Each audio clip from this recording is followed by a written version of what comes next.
Thank you, Dom. Appreciate it. Second coffee. Ah, yes. Is there anything one can do to swap finger joint swelling from arthritis or whatever else causes it?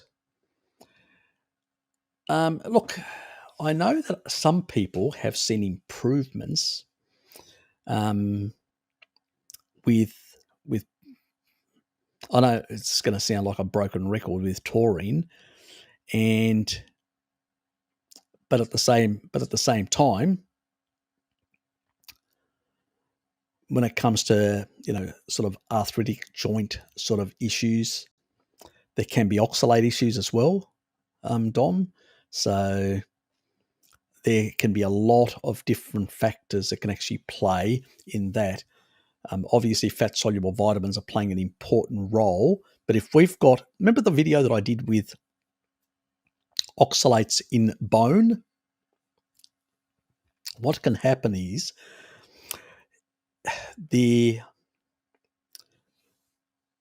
joints are much more susceptible to oxalates. This is why another reason oxalates actually can cause joint pain and joint issues, and arthritic can make arthritic situations worse, where you get this constant rubbing at the joint, and you actually cause these microfractures. These microfractures can actually also, if there's oxalate around, they can actually get more oxalate inside, intensifying this friction sort of situation, and over time cause more damage.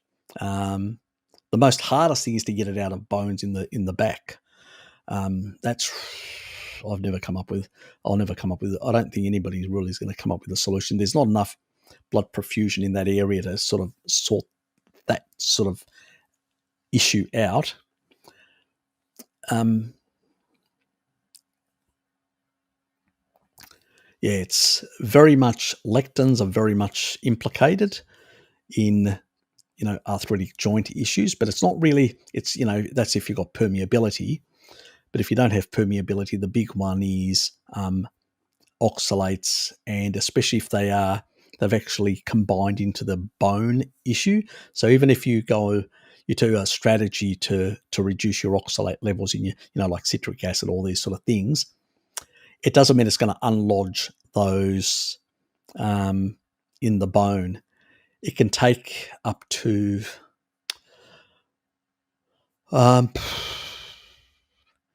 you got turnover of your whole cells in your body on a 7-year basis.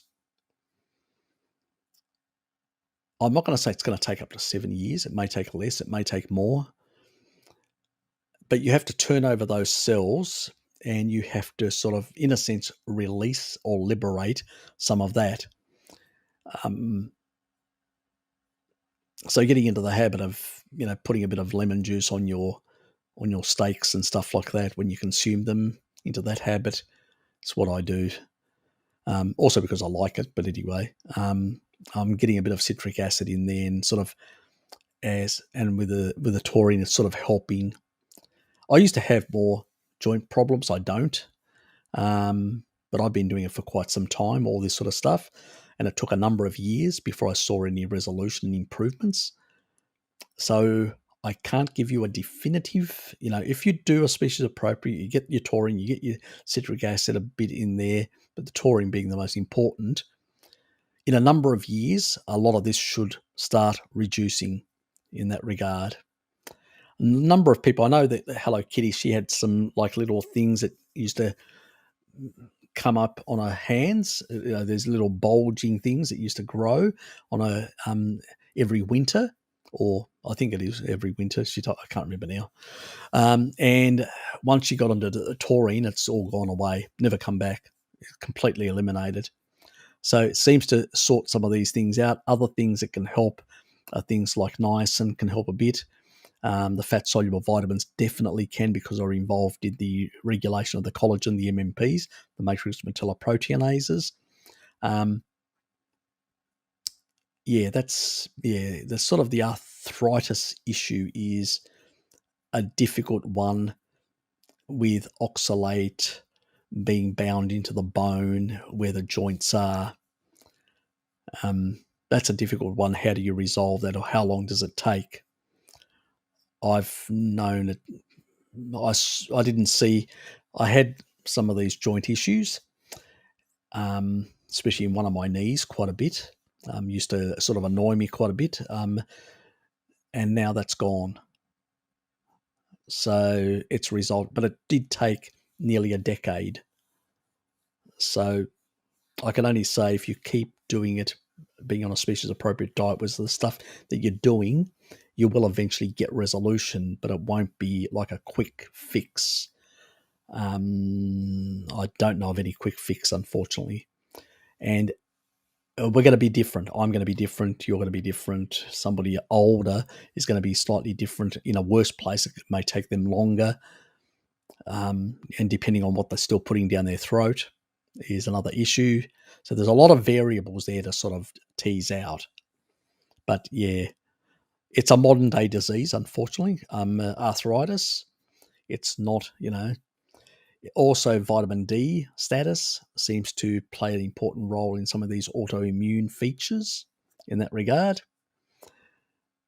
But if you've got some oxalate also driving it in the bones, vitamin D isn't going to sort it.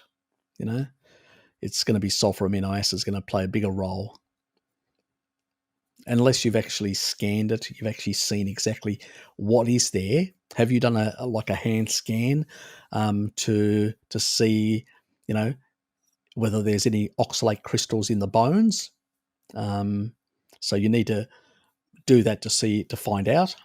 You may find that you've got oxalate crystals. At least you'll know what is actually driving it. Is it an autoimmune type thing, or is it basically oxalate? Because it could be either. That's the problem. There are a lot of people that think the doctors think it's autoimmune. They give them certain medications to suppress those autoimmune things, that rather than resolving them through a species-appropriate diet, vitamin D, and all the other stuff. And it doesn't. They get nothing. It just continues as it is because they've missed the oxalate part, in the bones, in the joints, and stuff like that. So yeah, unless you scan the hand, so to speak, you won't know. So at least then you'll know. So if you scan the hand and you find no oxalate crystals whatsoever, then I'd be looking at my vitamin D status very seriously, and a few other things that you may be doing that may be causing some issues. So just keep that in mind.